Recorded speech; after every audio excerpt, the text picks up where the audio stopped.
এখনো আমার চান্স আছে গিফট পাওয়ার, তাই মনোযোগ দিয়ে বলটা ছুড়ে দিলাম।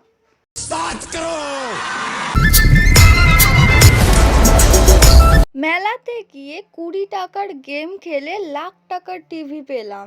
শুনতে একটু অবাক লাগছে, তাই ভিডিওটা স্কিপ না করে পুরোটা দেখো, বুঝতে পারবে আস্তে আস্তে। গেম খেলার জন্য রেডি হয়ে গেলাম আমি এখন।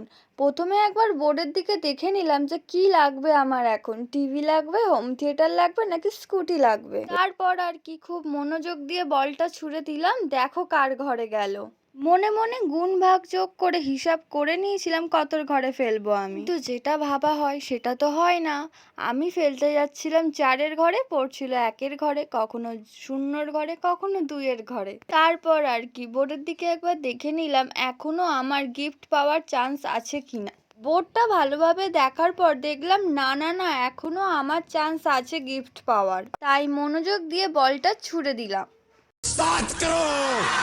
দেখো দেখি বলটা গেল 0-র ঘরে। যেহেতু 20 টাকা 6টি বলই ফেলতে পারবে, সেই কারণে আমার 6টি বল শেষ হয়ে গেছে।